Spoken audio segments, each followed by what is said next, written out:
Good morning students. आज हमारे द्वारा उपभोक्ता के संतुलन के अंतर्गत गणनावाचक विश्लेषण में एक वस्तु के संदर्भ में उपभोक्ता के संतुलन का अध्ययन करने से पूर्व एक नियम का अध्ययन किया जा रहा है, जिसे इकोनॉमिक्स का बेसिक नियम भी कहते हैं। इस नियम का नाम सीमांत उपयोगिता ह्रास नियम है, जिसे इंग्लिश में law of diminishing marginal utility के नाम से जाना जाता है। सबसे पहले मैं इस नियम से संबंधित सामान्य परिचय से रिलेटेड बातें आपको बताऊंगी। इस नियम को सर्वप्रथम 1856 ईस्वी में गॉसेन के द्वारा दिया गया था और उन्हीं के नाम के आधार पर इसे गॉसेन का प्रथम नियम भी कहते हैं। मार्शल के द्वारा इस नियम की विधिवत व्याख्या की गई थी। अब हम इस नियम की मान्यताओं का अध्ययन करेंगे। मैंने आपको पहले भी बताया, किसी भी नियम या सिद्धांत की व्याख्या करने के लिए हमें मान्यताएं, कथन या परिभाषा, तालिका और चित्र या उससे संबंधित और कोई विशेष बात है तो उसका अध्ययन किया जाता है। यहाँ पर हमारे द्वारा सीमांत उपयोगिता ह्रास नियम का अध्ययन करने के लिए कुछ मान्यताएं ली गई हैं, जिसके अंतर्गत पहली मान्यता उपभोक्ता विवेकशील है, उसके द्वारा सही निर्णय लिया जाता है। दूसरे नंबर की मान्यता उपयोगिता मापनीय है, या दूसरे शब्दों में हम कहें उपयोगिता को मुद्रा की सहायता से मापा जा सकता है और उपयोगिता को अंकों में व्यक्त किया जा सकता है। तीसरी मान्यता के अंतर्गत मुद्रा की सीमांत उपयोगिता स्थिर है, मुद्रा के मूल्य को हमने स्थिर माना है या उसकी सीमांत उपयोगिता को हमने स्थिर माना है। चौथी मान्यता में उपभोग की इकाइयाँ समरूपी हैं। समरूपी से अभिप्राय है कि जितनी भी वस्तुएं उपभोग की जा रही है, मतलब एक ही वस्तु हम लेते हैं लेकिन उसकी जितनी भी इकाइयाँ हमारे द्वारा ली जा रही हैं वो समरूपी हैं, उचित आकार की हैं और समान गुण वाली हैं, उसमें कहीं कोई डिफरेंस नहीं है। पांचवें नंबर की मान्यता में हम लेंगे कि उपभोग की प्रक्रिया सतत हो। सतत से मतलब कंटिन्यूसली हो, ऐसा नहीं कि एक इकाई का उपभोग तो अभी मॉर्निंग कर लिया, एक दोपहर में कर लिया, एक शाम को कर लिया, ऐसा नहीं होना चाहिए, बल्कि उपभोग की जो प्रक्रिया है वो लगातार या कंटिन्यूसली चलनी चाहिए।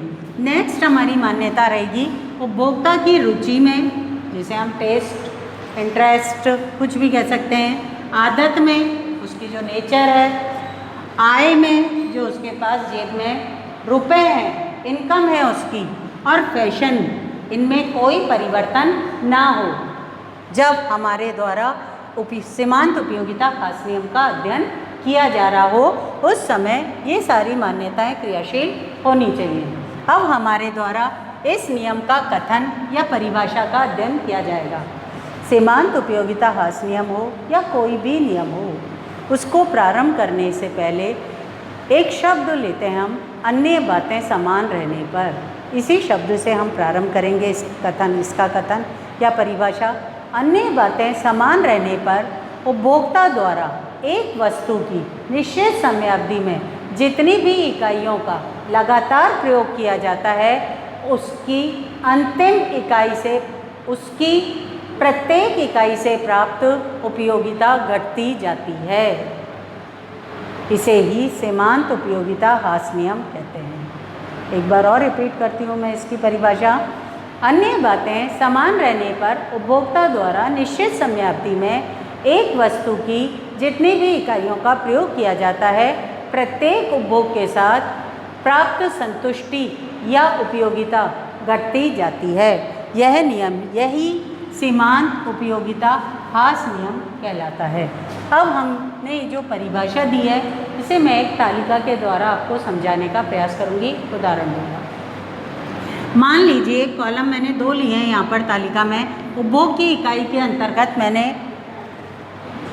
कोई सी भी वस्तु ले लें आप, चाहे खाने भोजन की थाली के अंदर पहली चपाती, दूसरी चपाती, तीसरी चपाती, चौथी, पाँचवीं, छठी, इस तरह से मैंने ली है। उपभोग की इकाई 1, 2, 3, 4, 5, 6 ली है मेरे द्वारा। इसकी पहली इकाई का जब उपभोग किया गया तो तो प्राप्त उपयोगिता 10 के बराबर थी या सीमांत उपयोगिता 10 के बराबर थी। दूसरी इकाई पर उससे कम संतुष्टि की प्राप्ति हुई 6 इकाई के बराबर, मैंने लिख दिया। तीसरी इकाई का उपभोग करने पर 4 के बराबर संतुष्टि की प्राप्ति हुई है। चौथी इकाई का उपभोग करने पर 2 के बराबर संतुष्टि हुई है। 5 की इकाई का प्रयोग करने पर 0 के बराबर और छठी इकाई का प्रयोग करने पर माइनस में चली गई है। यहाँ 5 इकाइयों के बाद जब 0 सीमांत उपयोगिता प्राप्त होती है तो इसका मतलब है उपभोक्ता अब उस वस्तु का और उपभोग नहीं करना चाहता है, उसका सेटिस्फेक्शन लेवल अपने मैक्सिमम स्तर पर पहुँच चुका है।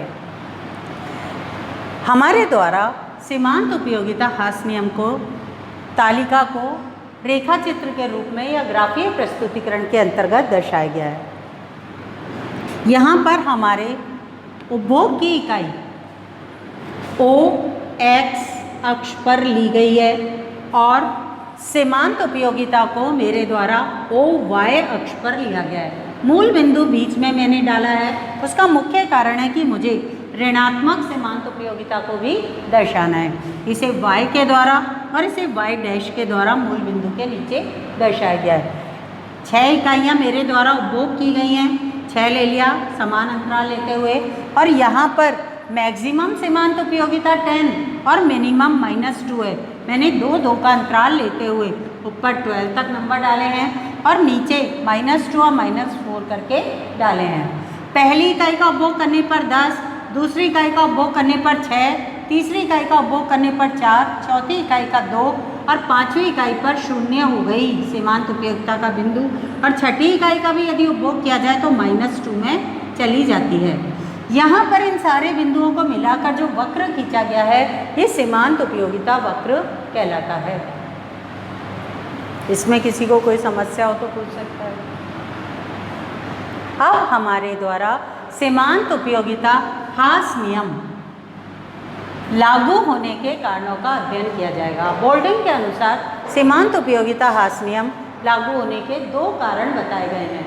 पहला कारण तो ये बताया गया है कि वस्तुएं अपूर्ण स्थानापन्न होती हैं। आपको ये नहीं पता होगा स्थानापन्न वस्तुएं किसे कहते हैं और अपूर्ण स्थानापन्न वस्तुएं किसे कहते हैं। स्थानापन्न वस्तुएं सब्स्टिट्यूशन जिनका होता है, वे वस्तुएं जो एक दूसरे के स्थान पर प्रयोग की जाती हैं स्थानापन्न वस्तुएं कहलाती हैं। जैसे चाय के स्थान पर कॉफ़ी, माउंट ड्यू के स्थान पर 7 अप स्थानापन्न वस्तुओं के उदाहरण हैं। अपूर्ण स्थानापन्न, अब कोई चाय का शौकीन है, उसे कहे कॉफ़ी पी लो तो वो एक बार इग्नोर करेगा।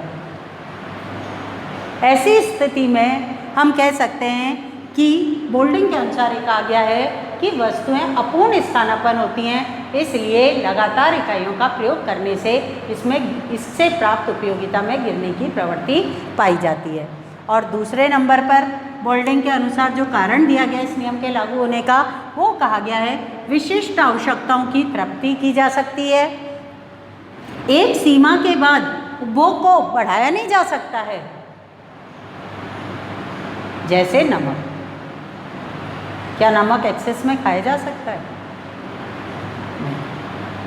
ये 2 कारण सीमांत उपयोगिता ह्रास नियम के लागू होने के कारण बोल्डिंग के द्वारा बताए गए हैं। अब हम सीमांत उपयोगिता ह्रास नियम का यदि महत्व देखते हैं तो ये हमारा बेसिक नियम है। इस नियम के बाद ही हमारे उपभोग की क्रिया के अन्य नियम, चाहे वो सम सीमांत उपयोगिता नियम हो, चाहे वो मांग का नियम हो, चाहे कोई भी नियम हम उठाकर देख लें, वो इसी पर आधारित है। सरकार, दूसरा इसका महत्व यदि हम देखें तो सरकार के द्वारा जो कर नीति बनाई जाती है उसमें हम देखते हैं कि अमीरों की तुलना में गरीबों की स्थिति खराब होती है। ऐसी स्थिति के अंदर यदि अमीरों के ऊपर उचित दर से कर को लगाया जाए और गरीबों पर उस धन का वितरण कर दिया जाए तो समाज की स्थिति में सुधार किया जा सकता है। या सरकार को कर बनाने में भी ये नियम बहुत अधिक महत्वपूर्ण या सहायक होता है। एक हमारे कंट्रोवर्सी आती है विरोधाभास जिसे हम कहते हैं। नेक्स्ट टॉपिक मैं प्रयास करूँगी हीरा पानी विरोधाभास आपको समझाया जाए। उसका आधार भी ये सीमांत उपयोगिता ह्रास नियम ही है। ये नियम यदि नहीं समझ आता है तो आप पूछ सकते हैं मेरे व्हाट्सएप नंबर पे। Thank you.